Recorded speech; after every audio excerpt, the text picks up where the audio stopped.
नमस्कार जय जगन्नाथ मु साई सौरभ महापात्र आज आम संस्कृत क्लास डे वन ले आज आम पढ़ा जाऊँ वर्ण परिचय विषय रे।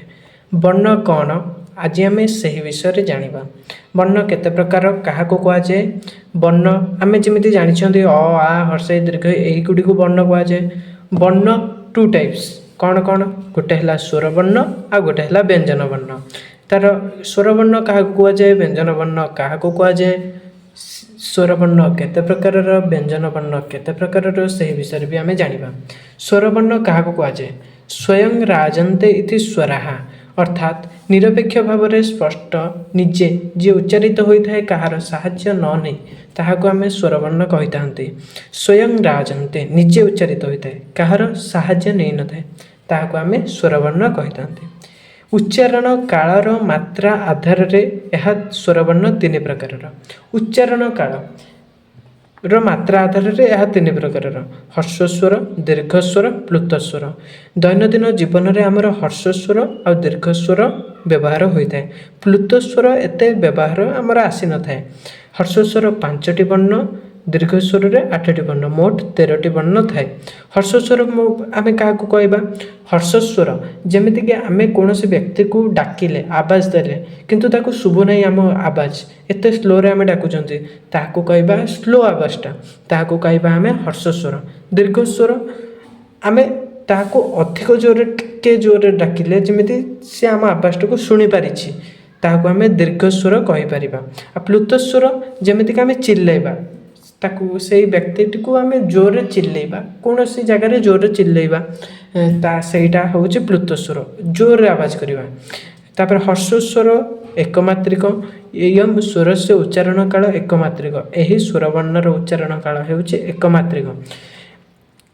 यही स्वर वर्ण रे 5टी वर्ण थाए अ हर्षई हर्षौ रु खंड। तापर दीर्घस्वर करवा दीर्घस्वर उच्चारण काल द्विमात्रिक जमी कहनी ताको आम टिके जोर डाकिले शुभिला तार उच्चारण काल द्विमात्रिक थिबारु सी मैंने शुभिला आम आवासटा। एथे 8टी वर्ण थाए अष्टवर्ण आसती यथा आ दीर्घई दृघौ रु ए ओ तापर ए ऐ ओ को मध्य संध्या अक्षर कहुए कारण अयुक्त इ मिसिबा द्वारा जाकि ए गठित होता है। ये अयुक्त इ मिसिबा द्वारा ए गठित होता है से अयुक्त ए मिसिबा द्वारा ऐ गठित होता है से ए ऐ ओ को आम संध्या अक्षर कही था। स्वर वर्णर ज्ञान तो आपण मानक किछि ना किछि आसीगला। यापर आम देखा व्यंजन वर्ण विषय। व्यंजन वर्ण क्या कहुए कौन कौन केते प्रकार से विषय आम जान। व्यंजन वर्ण अन्य वर्णर साहाय्य उच्चारित होता है।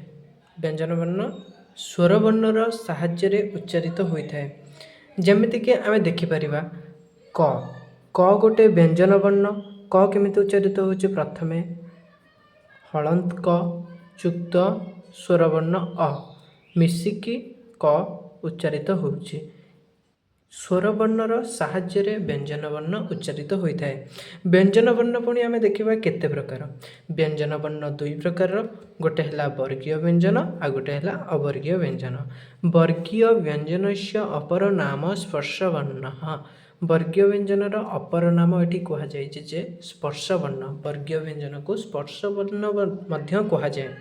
एतस्मिन् व्यंजन वर्णे 25 वर्णाः सन्ति।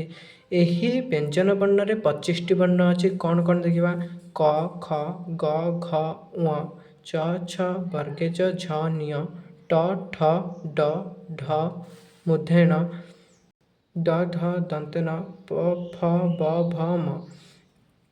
एगुड़ी को आम क वर्ग च वर्ग ट वर्ग त वर्ग प वर्ग कहीपर।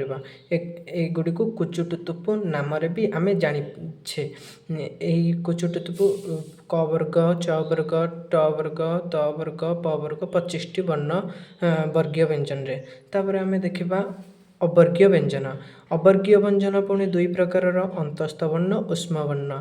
एतस्मिन् वर्णे 8 वर्णाः सन्ति। ये अवर्गीय व्यंजन रे 8टी वर्ण थाए कौन कौन देखा पुणी आम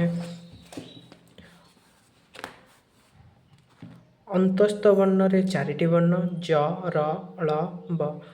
एतत् वर्णस्य अपर नाम अर्धस्वर वर्ण अंतस्थ वर्ण को अर्धस्वर वर्ण मध्य कुहाଯାଏ।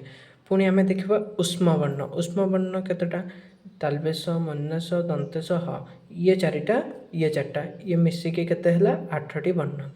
एबे आमे जानिले स्वर वर्ण व्यंजन वर्ण विषय रे आउ गोटे वीडियो रे आमे जानिबा माहेश्वर सूत्र विषय रे। माहेश्वर सूत्र कौन केउठी आसीछि सेही विषय रे जानिबा।